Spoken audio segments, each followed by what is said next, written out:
Hi folks, and welcome to Mountain Talk here on WMMT. I'm your host, Parker Hobson.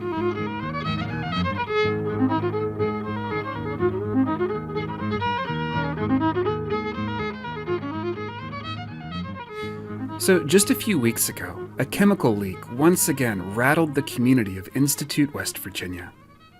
The Associated Press reports that on April 22nd, a leak at a plant near Institute, which processes silver, caused a violent chemical gas reaction, which killed 2 people and sent some 30 more to the hospital, including 7 emergency workers who had responded to the spill. Among those affected, their symptoms were reportedly things like respiratory issues, shortness of breath, and itchy eyes. After the leak, a shelter-in-place order was issued to the community for more than 5 hours, during which time local residents had to wonder about the safety of the air they were breathing and of the water coming out of the tap. State officials say they believe that both the air and water supply were not affected, but they say they are monitoring the situation. In the meantime, investigations into the leak have been opened on the state and federal level. And if any part of this story sounds familiar, that's because sadly it is. The town of Institute sits in the Kanawha River Valley near Charleston, West Virginia, a part of the state that for decades was known as Chemical Valley because of the large number of chemical plants and refineries that were there. Institute as a town has long had a large population of black residents, and it's home to the historically black college, West Virginia State University. But sadly, even before this latest incident, Institute has also been the scene of multiple scary and stressful chemical accidents over the years. In 2008, another chemical explosion there killed 2 people and injured 8 more. And back in 1985, a cloud of gas leaked from what was then the Union Carbide plant in Institute. And this leak came just months after the horrific leak at the Union Carbide plant in Bhopal, India, which had made global headlines by killing at least some 16,000 people and injuring tens of thousands more. Knowing what had just happened in India, when this leak happened in Institute, it was understandably a tense and stressful time for the community. This time was documented in the 1991 Apple Shop film, Chemical Valley. And to begin Mountain Talk today, in the wake of this latest chemical spill in Institute, filmmaker Mimi Pickering brings us this radio adaptation of that film. On December 3, 1984, the worst industrial accident in history occurred when 40 tons of methyl isocyanate, known as MIC, leaked from a Union Carbide pesticide plant in Bhopal, India. Rajesh Tandon from the Society for Participatory Research in Asia described the human impact. We are talking about maybe about 5,000 people dead, which will be very hard to document because many people fled Bhopal and died in cities other than Bhopal. We're talking about at least 50,000 persons who are facing serious medical problems. There is no doubt that it is a carcinogen and it is a mutagen, that people who have been exposed will suffer for the rest of their life and future generations will suffer. There is no doubt about it.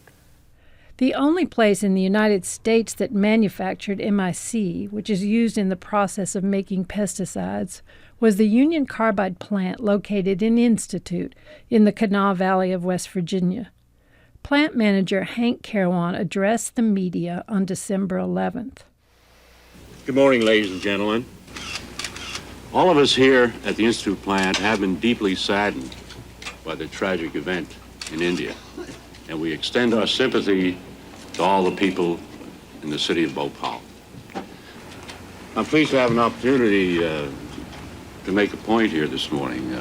The employees of the Institute plant have been manufacturing MIC in an effective and safe manner for 17 years. We are extremely proud of that safety record. Ernest Lane was a retired Carbide employee and Charleston City Councilman. It is the best insecticide, as far as I'm concerned, on the market.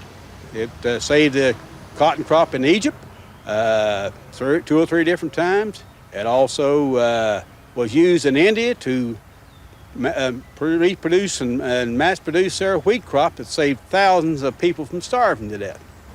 Matter of fact, we used 2 years ago in a lab where they sprayed the vegetables with insecticide. After we analyzed them, we ate the rest of them. So I know it's not harmful.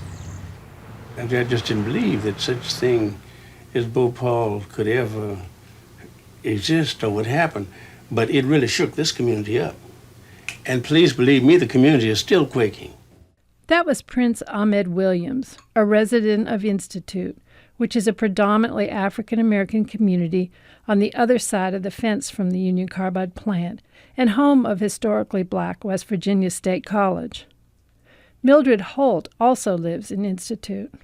I came to Institute when I was 17 and 1/2 years old, and I was a freshman at West Virginia State College. I thought this was the smelliest, dirtiest, and anything that's derogatory about the atmosphere. And it was hard to breathe here, but this was where I was going to college. They were already invading the community with the pollution, terrible pollution, but they wanted it not to be an attractive community. They would put the tanks and so forth, and all of that plant stuff right next to houses. I often wonder, if it had been a white neighborhood, would they have done the same thing? Maybe if it had been a white underprivileged neighborhood, yes. But I know it wouldn't have happened if it would have been, had it been people of affluency. On May 4th, 1985, Union Carbide resumed production of MIC at Institute after spending $5 million on improvements and assuring the community of the plant's safety.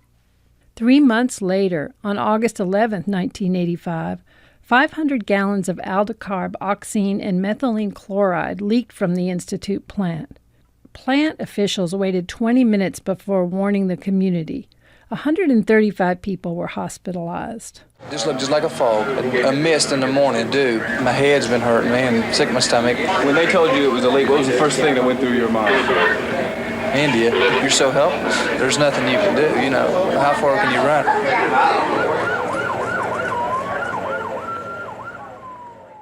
After the leak, reaction in the valley was divided. Current and former carbide workers, fearful of losing jobs and retirement benefits, along with area business people and politicians, rallied in support of the corporation. But in Institute, residents formed People Concerned About MIC and asked carbide officials to attend a public meeting. Donna Willis, Cheryl Whiteside, and Claire Smith were among those speaking out. You fumble and stumble and cause our lives to be turned upside down over things you misplaced over 500 gallons of this mixture. Now, I can see misplacing 1 or 2 gallons of gasoline around your house. Who owes us for our gardens not being able to eat? And I'll tell you the truth, I wouldn't eat it now. Because as I understand, most of the people I talked to in the Institute, their gardens didn't get checked. Whose garden got checked? Y'all gonna eat that mess? Last Sunday, I got up on the interstate and they detoured me, so I came out right at the gates to Union Carbide. There was a blue light flashing. I realized there was a gas leak. I'm pregnant. I'm 2 months pregnant. I find out, I called everywhere to find out what the long-term effects were. I cannot get any information whatsoever. They tell me, first I find out it's a class 1 chemical that I was exposed to, not to worry about it. I come to find out it's a class 4 chemical that does cause birth defects, that has mutagenic effects, things like that. We just don't know. I'm just really frustrated right now. I don't want to find out 7 months from now that my baby's going to be deformed. The great big corporation assured us that they had all these warning signals, that they had everything under control. But yet I'm across the street and I don't even hear a damn signal. By the time my family got up, the gas was all in our house. My 2 kids sleep in the front bedroom directly facing Carbide. And I had fans in my house because I'm not fortunate enough to have central air conditioning and heating. And I had fans bringing gas in my house to my kids, trying to get ventilation. And yes, I'm outraged. Robert Kennedy, president of Union Carbide Chemicals and Plastics, addressed the overflow crowd. If we don't make those chemicals, someone will. You can wish the problem on somebody else. I had a dog once who was overly aggressive, and he bit a mailman once. And he missed a mailman about 3 times, and I was very upset about it. When will you Listen, I don't want to hear your dog story. We're talking about people and their lives and their homes and their families. Our payroll number is 11554. You want it, you can have it. But I'm not going to quit. I'm going to be one of them employees out there making sure you hold by the safety rules. Making sure you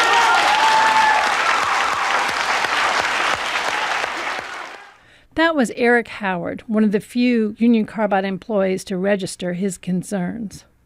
After the leak, Union Carbide restarted MIC production, then sold the units to a French firm, Rhone Poulenc.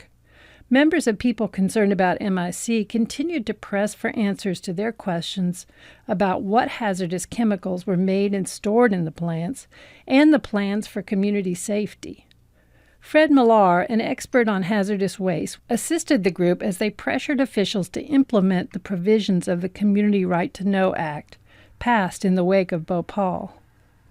After Bhopal, we had a whole series of accidents in the United States that really shocked the American industry and shocked the American Congress, shocked the American people. A total of 6,928 accidents of a serious nature over a 5-year period. We have just created an enormous factory making incredible amounts of these chemicals, and with nobody minding the store, nobody saying, what can we tolerate on this planet? It's partly because it's so new that it has been so unregulated, and partly because of the power of the chemical industry. What we need to do, of course, is to make the chemical industry socially accountable.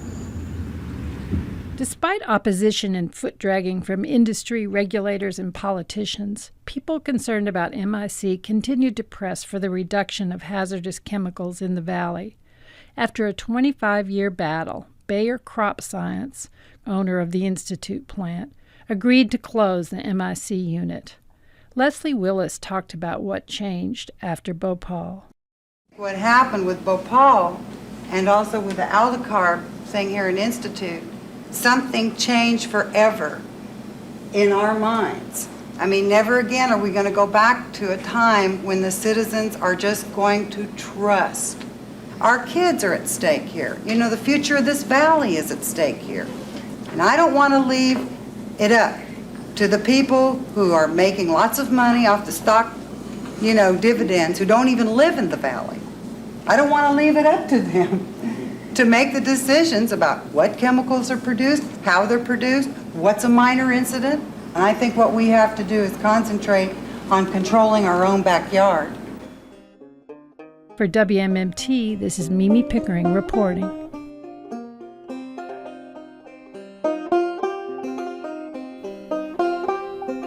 That was filmmaker and WMMT producer Mimi Pickering with a radio adaptation of the Apple Shop film Chemical Valley, which was about the 1985 chemical leak in Institute, West Virginia. Up next, we're going to shift gears a little bit. Last month, the University of Kentucky hosted a panel where different scholars and experts gathered to talk about the history and future of Appalachia's economy, with a focus on who's historically had power in Appalachia and how all that might be changing now. One of the speakers at this panel was the scholar John Gaventa. He wrote a groundbreaking book on power structures in coal communities back in 1980, which was called Power and Powerlessness. Gaventa was also instrumental in the Appalachian Land Ownership Study of the late 1970s and early 80s, which was a wide-ranging and comprehensive effort to try to find the answer to a surprisingly tricky question: who actually owns all these mountains? Along with scholar Gabe Schwartzman, Gaventa has recently co-written a new book called Power and Just Transition: Struggles for a Post-Coal Future in an Appalachian Valley. And up next here on Mountain Talk, we bring you an edited selection of Gaventa's comments at this panel at the University of Kentucky. The overall theme today is shifts in power in rural America. That means how is power shifting to the powerful, but it also means how do we shift power from below. But just think about the principles of the commons, of cooperation, of building local democracies, and compare to inequality. Between 1975 and 2018, $47 trillion in taxable income was redistributed away from poor and working class communities to wealthy, the top 10%. It makes the United States as the most unequal country in the Western world. Over 350 persistently poor counties remain in rural America, and by persistently poor, we mean multi-generationally poor. Economic abandonment. Between 2000 and 2018, prosperous zip codes gained almost 9 million jobs. Distressed areas like rural areas of Appalachia lost those jobs. Think about environmental injustice. Around the country, we see growing attentions to environmental injustices. Rural areas are hit the hardest by these. 70% of rural counties have at least one census tract, which is in the top 25% of the most polluted places in the country. Think about the call for the end of fossil fuels, which Shauna talked about, which we're also going to be talking about. This is critical for the survival of the planet. But within Appalachia, much of our economy has depended upon the production of fossil fuels, and we are not unique. 64 million Americans, 1/5 of our whole population, live today in fossil fuel communities, even though many of those jobs have already left. So we're facing some incredibly staggering trends, but Gabe and I asked the question, what happens to power in the midst of these kinds of transitions? So about just over 50 years ago, I finished my dissertation, which became this book, Power and Powerlessness in an Appalachian Valley. And inspired by theories of Stephen Luke's on power, that first book looked at how a British land company, British Land and Mining Company, took control and built hegemonic power in one small part of rural America over a 100-year period. It was centralized control by one large absentee company, like much of the region is, the Appalachian region is, as our land study pointed out.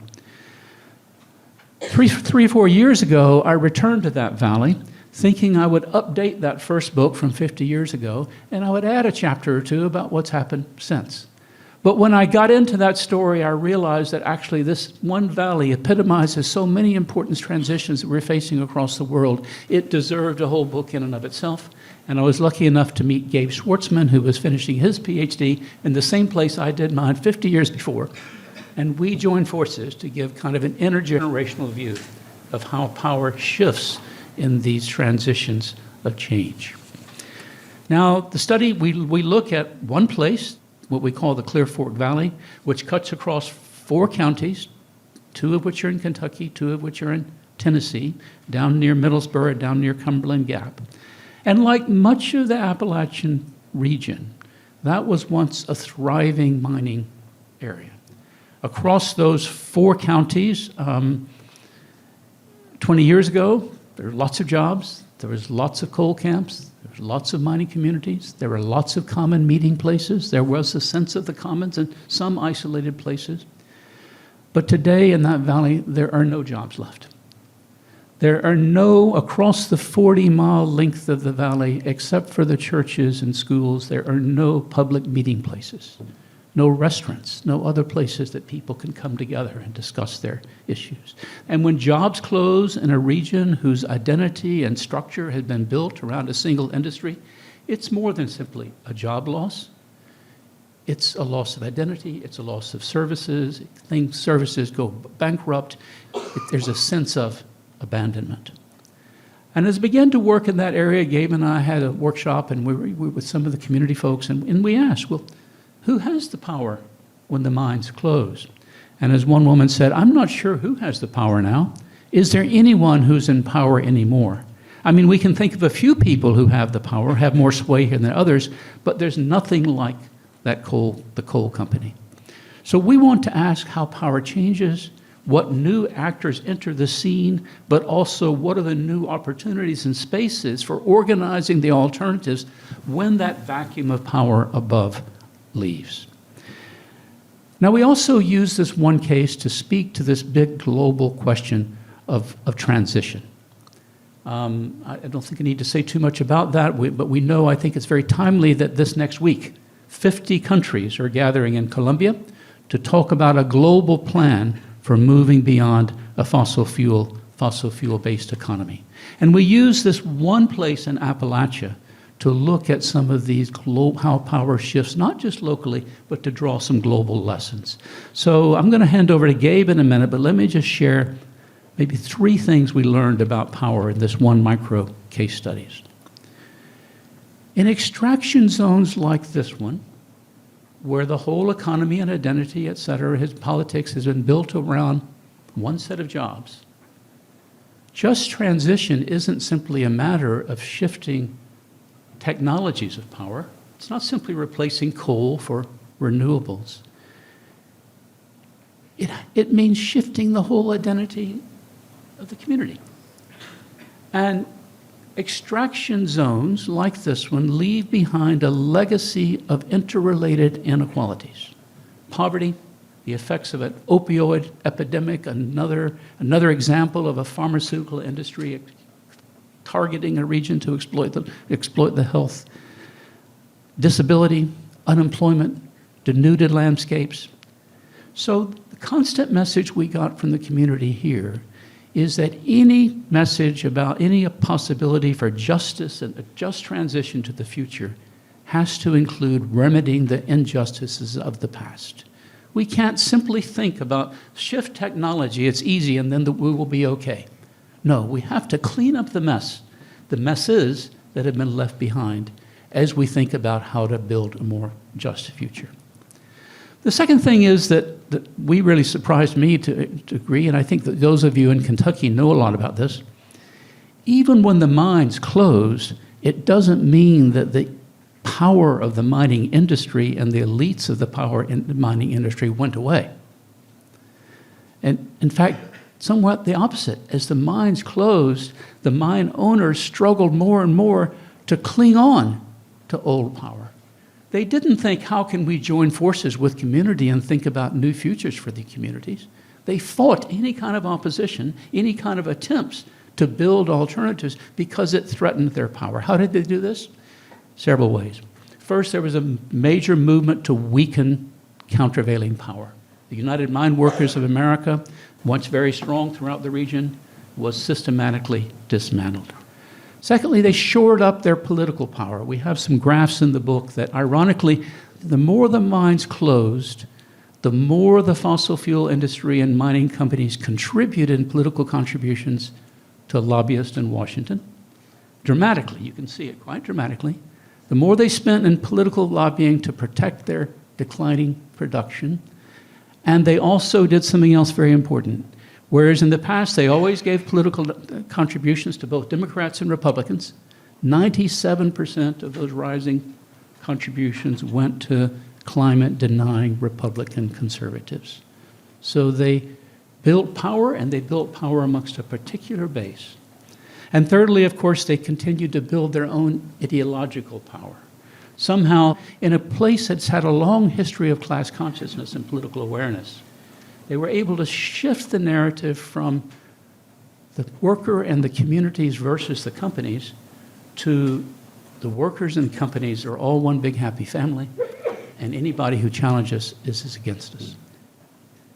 In my earlier book, I talked about 3 dimensions of power. We talked about the visible, the hidden, and the invisible.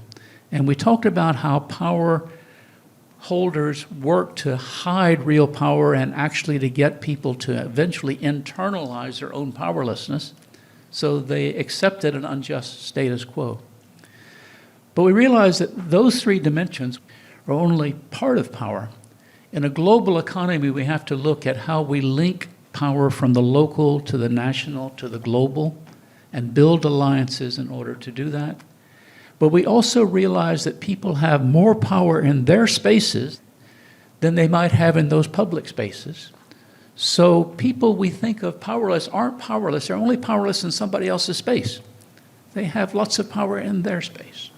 So when we think about how to move these small examples to a larger movement, we have to think about how we work across, starting at the local to build more nationally and globally, and starting to overcome that internalized powerlessness so people regain the belief that they have the capacity to bring about change. That was a selection of comments from longtime Appalachian scholar John Gaventa. speaking last month at the University of Kentucky. Also speaking that day was Gabe Schwartzman, who's Gaventa's co-author on their new book. One of the things that Schwartzman has researched is what's happening with Appalachian land right now. And up next, we have clips from his comments at the same event. One of the most striking things that we identified very quickly, and that when I entered this community to do ethnographic research, what was striking is that when John was writing the book 50 years ago, the largest landowner in the valley owned basically all of the land, or quite a lot of it. It was the American Association, a British mining company. That parcel of land that they owned has stayed contiguous. It's been kept together since that time, and really, for decades. It's passed through a number of hands. It's gone to natural resource companies, timber investment management companies, that basically financial companies that invest in timberlands. And then in 2019, the Nature Conservancy, which is the world's wealthiest environmental organization and the largest nonprofit landowner in the world, orchestrated a land deal. Got a number of undisclosed financial investors to put up $130 million into a private LLC to purchase this parcel, as well as some land in Kentucky and in Southwest Virginia to be a $250,000 land deal. And this land, the idea was that these investors would be basically proving the sustainability argument that you could have good outcomes for the environment, for climate, and for sustainability while making a profit. So this, we looked at this and we kind of put it in the literature around green grabbing. And green grabbing is often a term used for when land deals happen for green and environmentally beneficial outcomes, but they have negative outcomes for the people who have historically been on this land. So we identified some of that, and we also think about it in terms of financialization. Financialization is when banks and lending institutions come to dominate more parts of the economy. And in this case, what was happening is that, and this is mirrored across the region, financial entities come to control land. So timber investment management organizations, as I mentioned, are now the predominant landowner all across central Appalachia. So one of the things that we just to understand how this worked, one of the questions we went to find out is how the Nature Conservancy generated profits, generated income from this land for its investors. Because the point was to get dividends from their investment, but also to sell it ultimately and recoup their investment. And so how they do that, first of all, one of the main ways is carbon offsets. So it turns out Central Appalachia is the third largest concentration of carbon offsets in the United States for forestry offsets. And some of those are voluntary offsets. Voluntary offsets being like you are flying on Delta Airlines and you want to buy yourself to feel a little bit better that you use less carbon, and you click the button and you spend the money. Those are very hard to trace, and they're a little less regulated. Regulatory offsets are from regulatory environments that say that you have to reduce, as a large company, you have to reduce your carbon emissions or your greenhouse gas emissions.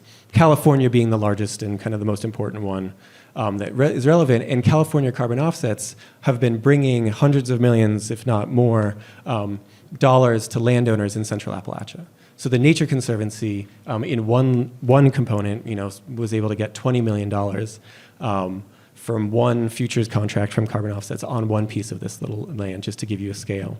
Another way that they generate profits for their investors is conservation and recreational leasing. So that's to say, selling a conservation easement to usually the state or a state wildlife agency. That's to say, effectively, Kentucky's Wildlife Resources Agency or the Tennessee Wildlife Resources Agency basically buys access for hunters and ATV riders, and then is able to sell those permits for riding an ATV all over this land. Another way that they do this is timbering, sustainable timbering.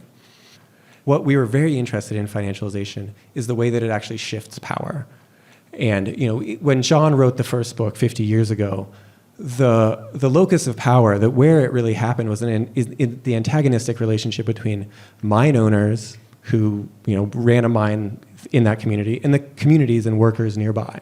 That's to say, there was, often it was effectively a fight between those communities there and the owners. These days, financialization means that decisions about the control, the use, the access of this land happen on a ledger book, happen in boardrooms of financial entities far away, and sometimes even in the decisions made by managers of like a mutual fund or a fund that we all may even be invested in, not even knowing it. So the other thing to note about this is that it makes it much more opaque. The question of power becomes more opaque, in that the Nature Conservancy was more than happy to meet with us many, many times, and was incredibly forthcoming with their time, but they legally couldn't tell us who actually was an investor and therefore who owned the land. When John did his research 50 years ago, John was able to identify, after much work, quite a bit of digging, but was able to identify who was owning this land. The community asked that. The community asked us to identify that, and we're not able to. That was a selection of clips from Gabe Schwartzman, and before that we heard from John Gaventa, both of them speaking at a panel at the University of Kentucky last month that was called Shifting Power in Rural America. Gaventa and Schwartzman's new book is called Power and Just Transition: Struggles for a Post-Coal Future in an Appalachian Valley. Our thanks to UK and to the Appalachian Center there for making that audio available to us. We're going to take a quick break here, but stay tuned for more Mountain Talk after the break.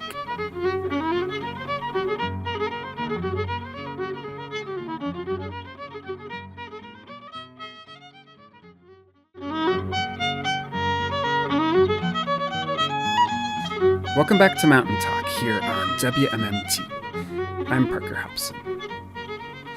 So just a couple weeks from now would have marked the 101st birthday of the great West Virginia singer and songwriter Hazel Dickens. Born in Mercer County, West Virginia on June 1st, 1925, Hazel was the subject of not only an Apple Shop documentary film called It's Hard to Tell the Singer from the Song, which you can check out on YouTube, but she was also the focus of an episode of WMMT's radio series about women in country music called Southern Songbirds. This series was produced by Rachel Goodman, and up next we bring you Rachel's episode all about Hazel Dickens.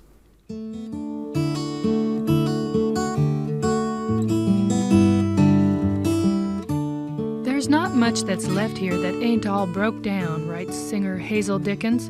And taking a trip to the coal camp in West Virginia where she was raised, we might tend to agree. But for Hazel Dickens, there's a wealth of memories and music worth more than all the coal that has been strip mined from these hills. Hazel Dickens shares those riches with her audiences through the songs she sings. Welcome to Southern Songbirds, a tribute to women in old-time and early country music. I'm your producer and host, Rachel Ann Goodman. Today on Southern Songbirds, we'll visit with singer-songwriter Hazel Dickens. In this series, we've met performers who broke the gender barrier for women in traditional country music. Hazel Dickens comes from the next generation of women who learned from singers like Cousin Emmy, Martha Carson, Wilma Lee Cooper, and the Carter family. Now, in the 1990s, Hazel Dickens has become one of the most widely known mountain singers of our time, performing regularly for sizable audiences in the United States and Europe. Hazel Dickens grew up in a coal mining camp where everyone in her family worked just to make ends meet.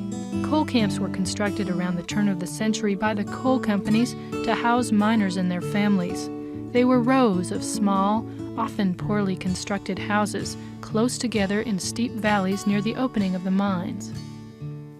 There ain't much that's left here. It was in Mercer County, the southern part, and we always lived in and around coal camps. Father hauled timber for the mines, and most of my brothers and brother-in-laws worked in the mines.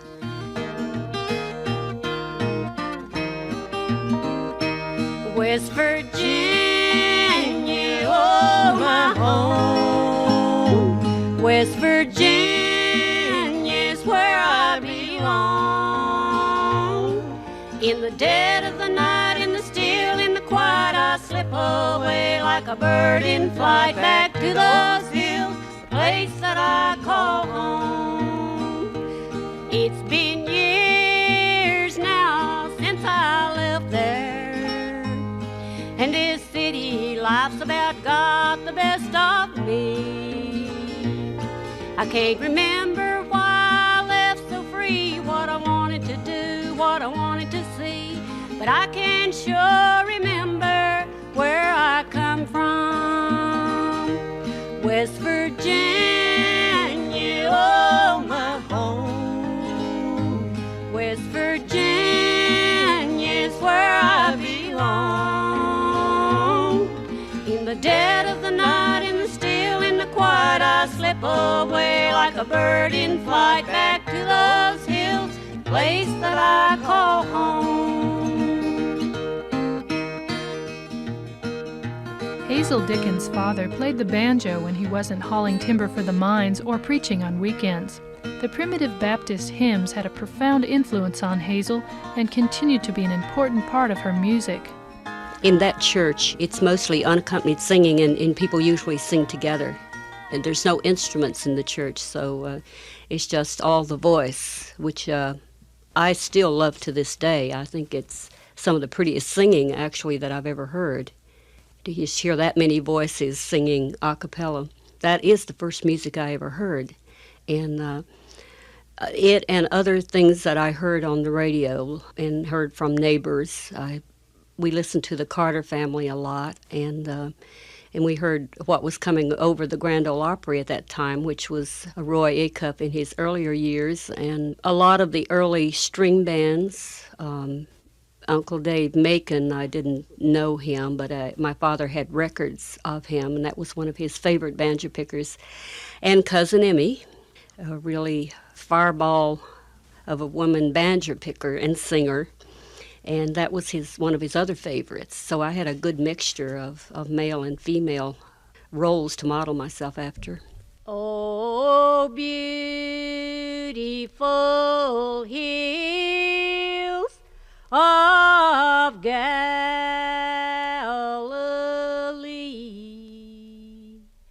amid whose scenes the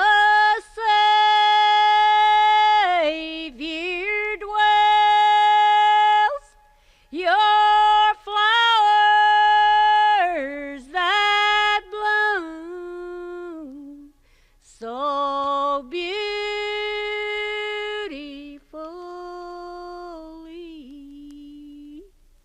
of heaven's lasting beauties tell. For many people, the first time they heard Hazel Dickens was when she sang the song Beautiful Hills of Galilee in John Sayles' movie Mate One, a film about the West Virginia mining wars. For Hazel, the subject hits close to home. Appalachian historian Helen Lewis first met Hazel Dickens at a miners' rally. I don't know of anybody that has written with the kind of understanding, I think, that she has of kind of poor women and women who've had really hard times making it. It's hard to do. It's hard to reveal yourself and your family stories, and yet that's the way in which she's able to express and share with other people those stories that people ought to know about. At that point, my father had sort of, as they say, reached the end of the line. We didn't have a way to make a living because a lot of the mines started closing down around there, and we were in a position of either trying to find another way to make a living, or the kids had to go out and make their own living. And so that's where it, came to the point where I had to either stay there and just, starve with the rest of them, or try to go out and find a job. And I really didn't know how to do that because I had never worked before. My oldest sister had moved to Baltimore, and she kept urging us to come up there. And she was a welder in a shipyard. And so after a while, I decided that might be the thing to do, because I was sort of looking for direction and somebody to point the way. I said goodbye to that plain little mining town with just a few old clothes that had made the round. I knew I was leaving a lot of things that were good, but I thought I'd I'd make a break while I still could. As I look back to wave once more to Mama crying in the door for me and for what the world might have in store, for she knew I'd never be her little girl no more. She was drifting back to another time when she was young and hoped to find a better life than what her mama's had been. And it was hard to let go of Mama's hand, my Mama's hand. One old paper bag full of hand-me-downs, plain old country girl raised on gospel sound. With only the love she gave me, pride in what I am, and it was hard to let go of Mama's hand, my Mama's hand. It was really hard leaving that day. I remember it very well because it was just what I was leaving actually was, nothing. It was just a kind of a shacky kind of place and really nothing in it except beds and the stove and dresser and that kind of thing, just bare essentials. But there's, of course, those ties of leaving one's home. I knew I'd either stay there and just literally have to do without, because we're one of those winters in that same place that I didn't have a coat to wear and I had to stay in all winter. So it was not a case of doing what you really wanted to do. It was a case of necessity and of surviving. When she first arrived in Baltimore, Hazel Dickens worked many different jobs, making tin cans, paper cups, and electric irons, and just getting by. She began performing with her brothers in a bluegrass band, singing the songs that they grew up with, and others they learned on the radio. In 1954, she met musician Mike Seeger and was drawn into the thriving bluegrass scene of the Baltimore-Washington area. Mike Seeger introduced her to other mountain musicians like Ola Belle Reed, who ran the bluegrass hotspot, the New River Ranch. Hazel and her brothers told me of New River Ranch, and I heard it advertised on radio by just twisting the dial. I found New River Ranch when I was living in Washington and then later Baltimore. And when I met Hazel Dickens and her brothers, we went up to New River Ranch to see the bluegrass artists that were up there, Bill Monroe and Flatt and Scruggs. And Ola Belle was the opening act. As bluegrass music began to increase in popularity, Hazel Dickens was suddenly in demand as a bass player for several all-male bluegrass bands. Much to her surprise, she found herself playing music in honky-tonks where she never would have gone on her own.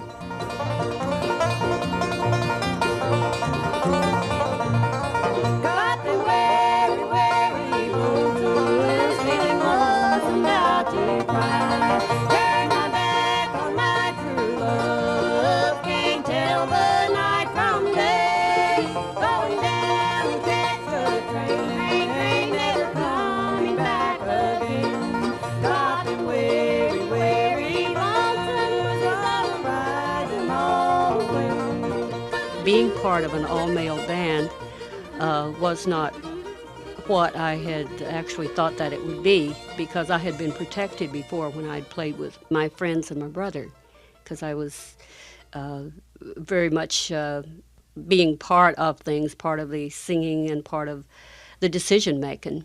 But once I got in the other bands, I was not included in decision-making, and I was not allowed to sing that many songs. Usually it was like a Kitty Wells song or something like that, and it would probably only be, in each set I probably would get to sing maybe one song or two songs. There were lots of things that were going on behind my back that I didn't know, and one was that I was not being paid as much as the rest of them. There were a lot of other things that I had to put up with, and that was the attitude of the male performers. That they, just seemed to think that if I was out there doing that kind of thing, I must be a loose woman. Right about the time that she quit the all-male band, Hazel Dickens met Alice Gerard. The two women began singing harmony together at parties and found they had similar tastes in music. Informal singing gradually led to performances, and then 4 albums on the Folkways and Rounder labels. As Hazel and Alice, they gained national attention for writing songs from a woman's perspective, like Mary Johnson and Working Girl Blues. Here's Alice Gerard. The singing was always the thing we felt we did the best and wanted to do the best. The thing that happened when we sang together was that I was always singing a little lower than my range, and she was always a little above her natural range, so that sort of created a stylistic thing in itself. Hey, hey, hey, hey, got the early Monday morning working blues. I put on my ragged, worn out working shoes. Oh, well, the weekend was too short, but I can't choose. When the Lord made the working girl, He made the blues. Well, I'm tired of working my life away and giving somebody else all of my pay while they get rich on the profits that I lose and leaving me here with the working girl blues.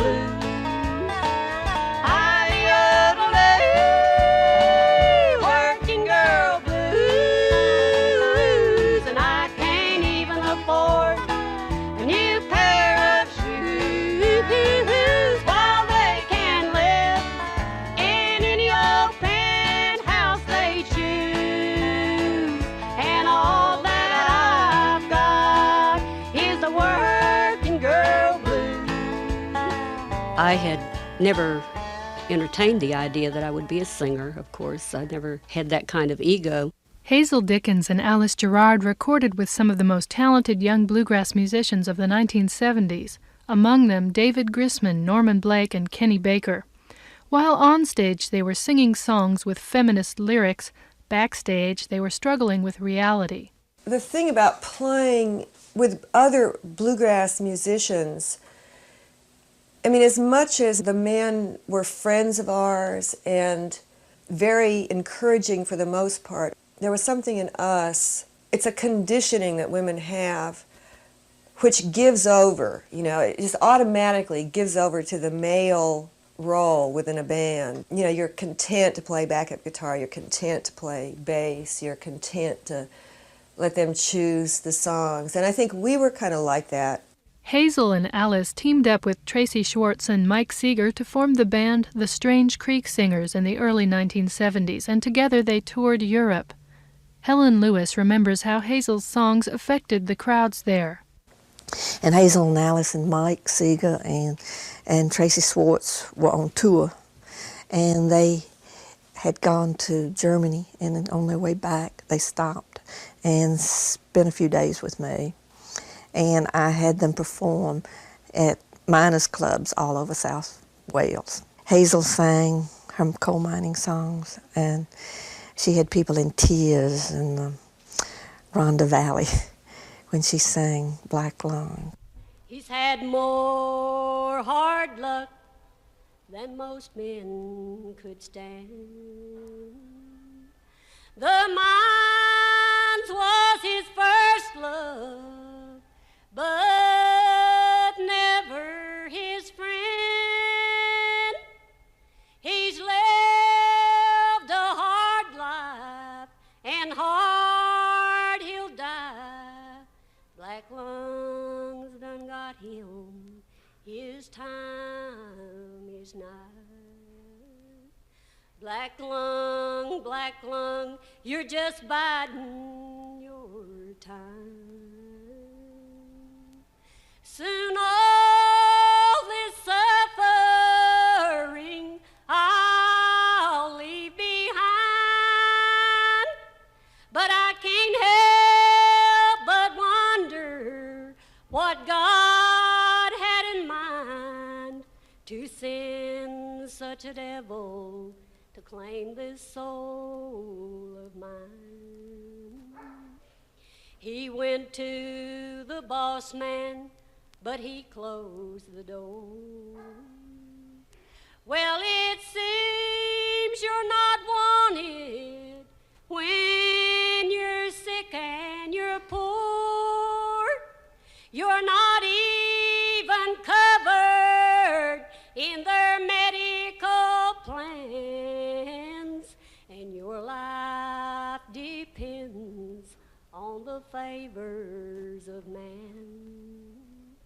Down in the poorhouse on starvation's plan, where pride is a stranger and doomed is a man, his soul full of coal dust till his body's decayed, and everyone but black lungs done turned him away.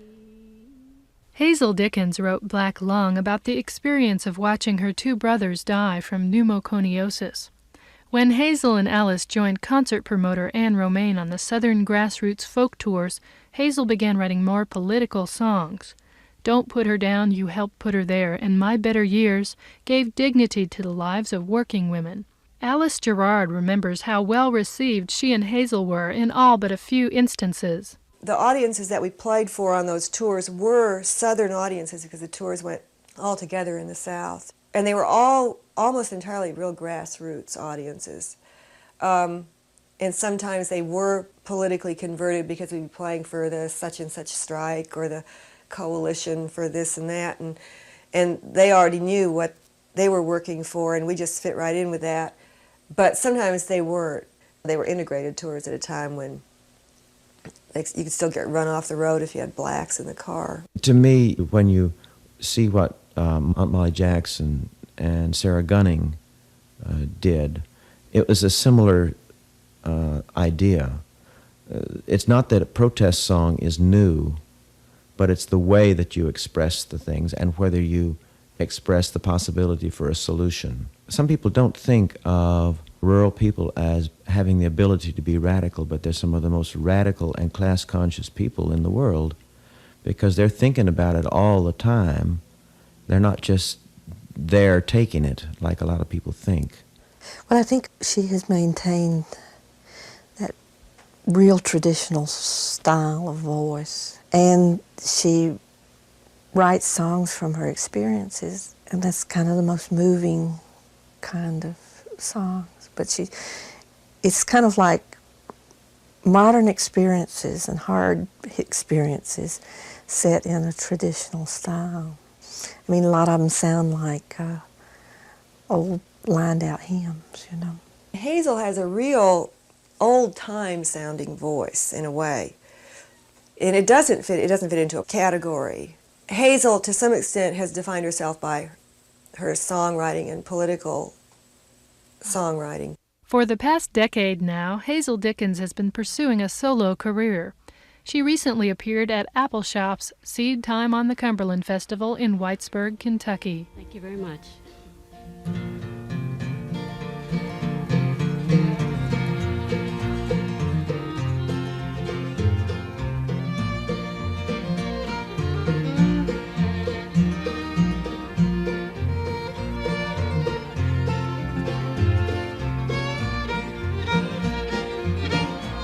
I was walking out this morning, I had rambling on my mind.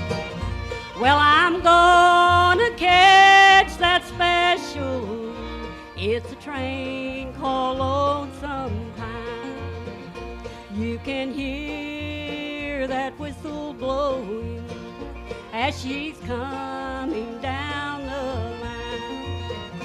It's a train I'll catch this morning just to ease my troubled mind.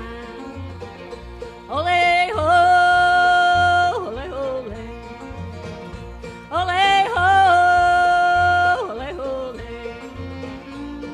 Oh, take me back to Texas, back to my old home. Most of Hazel Dickens' family belonged to the United Mine Workers of America. Joining the Union in Baltimore was part of a family tradition. Then when I began working in the factories, I belonged to the AFL-CIO, and I really didn't know the impact of the union so much until I joined myself, and I had firsthand information. And it was the first time that I ever felt my rights were being protected, and it was the first time that I ever had a paid vacation in my life.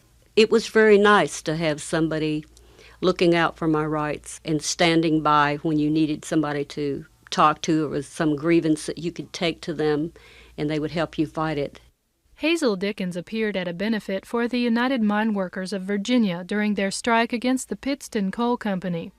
There is a grave way down in the Mannington mine. There is a grave way down in the Mannington mine. Oh, what were their last thoughts? What were their cries? As the flames overtook them in the Mannington mine.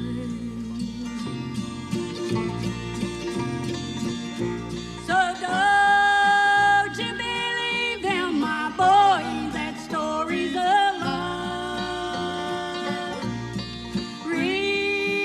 Remember the disaster at the Mannington mine, where 78 good men so uselessly died.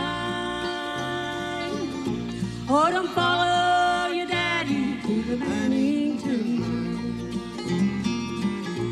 How can God forgive you? You do know what you've done.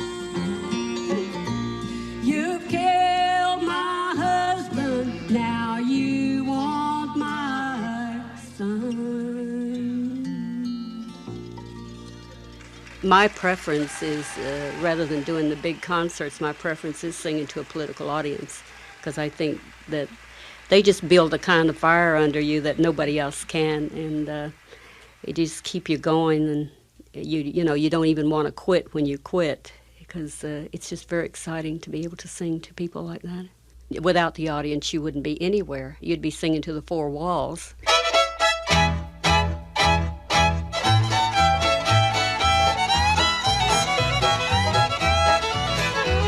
United we stand, divided we fall. For every dime they give us, a battle must be fought.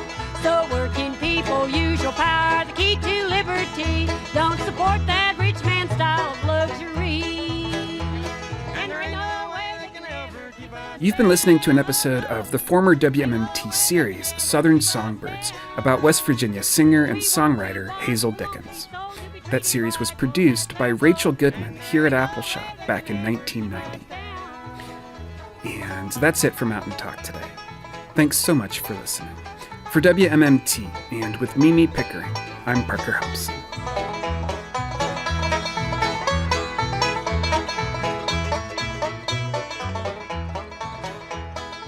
We've been shot, we've been jailed.